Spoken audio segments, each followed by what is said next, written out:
I'm excited to have Senator Chris Coons. He's the lead Democratic appropriator on the Small Business Committee. And you're a frequent guest. You've been on a lot, Senator. And I just remember back to some of the previous fights we've had in Washington, like the Kavanaugh fight, and how reasonable and you're one of the guys that I always thought both sides could talk to and, just not immediately, just want to strangle the person on the other side half the time, right? So I guess that's a compliment somehow to you, Senator. But that is a compliment. I appreciate it. Thank you for thanks for joining. I am excited to be joining you this morning. Now that we finally have bill text, we have a deal. We have not just the broad outlines, but a lot of detail. And I am very hopeful that the Senate will take it up and pass it early today with a big and bipartisan margin. And I am hopeful that the House, rather than reconvening, rather than trying to revise or amend it, will simply pass it by unanimous consent, so this record relief package can get out to the American people. You described it. It was described briefly there in the opening in broad terms. Let me add just a few things about what it was that held this deal up for 2 more days. I spent 10 years helping run a county government. There was very little for states and counties. A few days ago, there's now $150 billion in direct assistance. Most of the folks we are admiring and lauding, the paramedics and the hospital nurses and orderlies, many of them in this country work for county hospitals. Lots of our states, because of the near collapse in sales tax revenue and the delay of the federal income tax date, state and county revenues are dropping dramatically, and we're asking them to carry a lot of the burdens. So that $150 billion was important. The expansion of unemployment insurance from 3 months to 4 months and the additional $600 a week makes this a robust unemployment insurance benefit.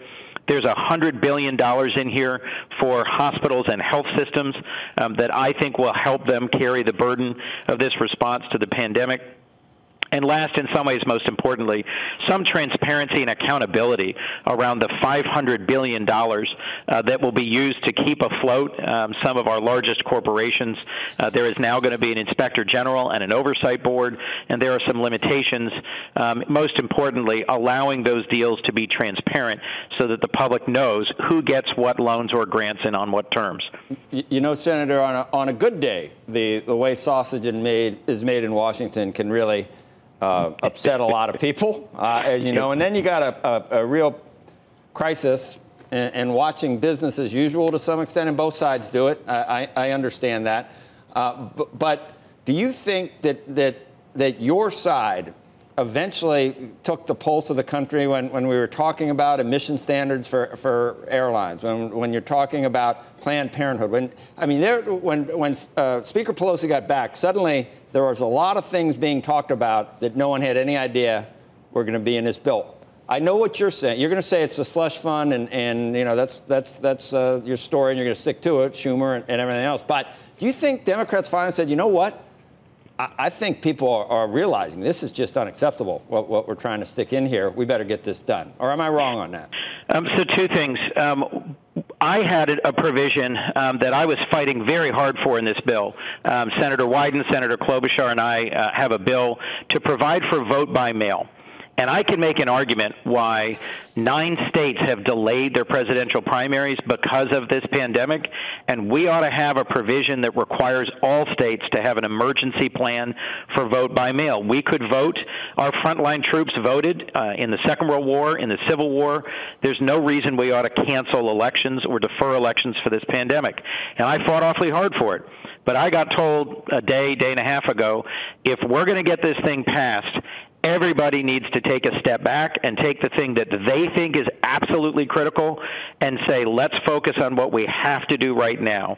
And after I got to a point, to answer your question, where I started saying to my colleagues, I respect that you think that airline fuel efficiency standards is the most important thing for right now, or that you believe that student debt relief is the most important thing for right now.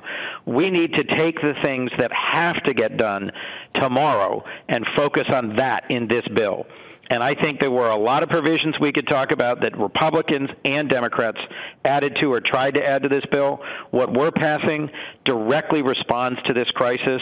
Let me talk for 1 minute, if I could, about the $350 billion in SBA lending.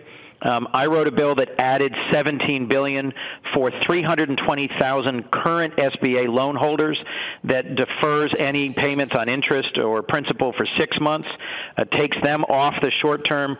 That $350 billion, that's up to $10 million per nonprofit or for-profit with a specific incentive. It becomes a grant if you use it to pay your payroll, but you can also include some rent, mortgage, utility.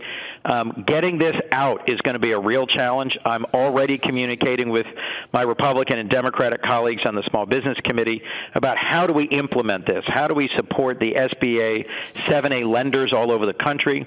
These are no-fee loans and grants to the borrower. There is a fee to the financial service sector. My hope is we can get this money up and out transparently, quickly, and either help reopen or help save literally millions of small businesses. A lot of this was written with restaurants and hotels in mind, but it'll affect a very wide range of nonprofits and for-profits all over our country. So when you were saying let's forget some of this other stuff and get this done, were a lot of people nodding? Did you have a lot? No, you must have convinced them, Senator. I mean, it's well, happening. I'll put it this way. Every one of us has something that we believe is absolutely critical. Eventually, everyone has to be persuaded to put their tools down and stop with the partisan tools and start with the tools of national purpose. It's the moment for us to focus on delivering, personal protective equipment to hospitals and doctors and nurses, delivering test kits, restarting our economy, saving jobs. There's millions of people who are desperate for this assistance. And to your basic point, as we were waiting for the final deal points, I was taking calls in the front office because there's very few people working here in the Capitol. Most folks are teleworking. And I got an earful from Delawareans, and it helped reinforce my sense that we really needed to get this done. The things that Democrats stood firm for, expanding unemployment, helping states and counties, investing in hospitals, transparency on the big fund, I think it was worth the day wait. I am really excited about this package and excited to get it out the door.